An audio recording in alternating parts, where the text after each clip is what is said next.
ભરૂચ ખાતે અખિલ ભારતીય રાણા સમાજની મહિલા ફોરમની કારોબારી બેઠક મળી, જેમાં સમગ્ર ગુજરાતમાંથી બહેનો દ્વારા ભાગ લઈ સમાજ અને મહિલા વિકાસ માટે ચર્ચા વિચારણા કરવામાં આવી।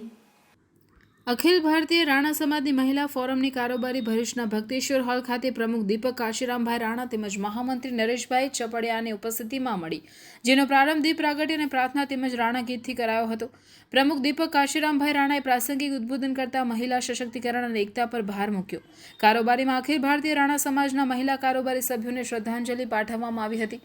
કારોબારી બેઠકમાં જે ગામ શહેરમાંથી બહેનોનું પ્રતિનિધિત્વ નથી તેમાંથી પંચ સંસ્થા તરફથી કારોબારી સભ્યના નામ મંગાવવા, મહિલા ફોરમના અગાઉના કારોબારી સભ્ય સાથે મુલાકાત લેવી, નવી કારોબારીમાં નિમણૂક કરવી, વર્તમાન અને પૂર્વના તમામ કોર્પોરેટર, તાલુકા જિલ્લા પંચાયતના સભ્યની કારોબારીમાં હોદ્દેદાર તરીકે પ્રાથમિકતા તપાસવી તથા આગામી કારોબારી થાય તે જેમાં હોદ્દેદારોની નિમણૂક કરી શકાય તેની પ્રક્રિયા હાથ ધરવી, બહેનોને આર્થિક સદ્ધર કરવા માટેના કાર્યક્રમોનું આયોજન કરવું સહિતના વિવિધ મુદ્દે ચર્ચા વિચારણા કરવામાં આવી હતી।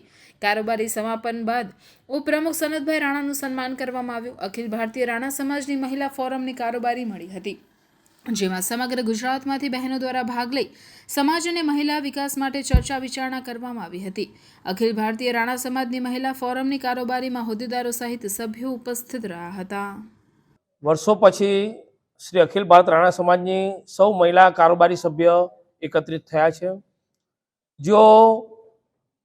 જે સમાજ પ્રવૃત્તિઓ કરે છે તેની અંદર મહિલાઓની સહભાગિતા હજુ વધારે પ્રમાણમાં વધે એના માટેના પ્રયાસોના રૂપે એ લોકોની કાર્યક્ષમતા વધે અને સમાજને એનો વધુમાં વધુ લાભ મળે એના માટેના પ્રયત્નો માટેની આજની આ કારોબારી બોલાવવામાં આવી છે।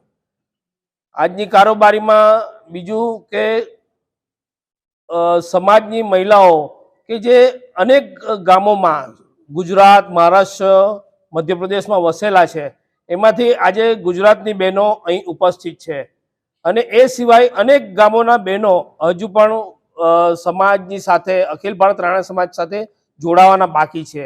એ બહેનોને પણ આજના તબક્કે ગામો સુધી મેસેજ પહોંચે કે સમાજની ઘણી બધી બહેનો જે સમાજમાં નથી જોડાતી તે લોકોને જોડવા માટેના પ્રયાસરૂપ આજનો આ કારોબારીની બેઠક યોજવામાં આવી છે।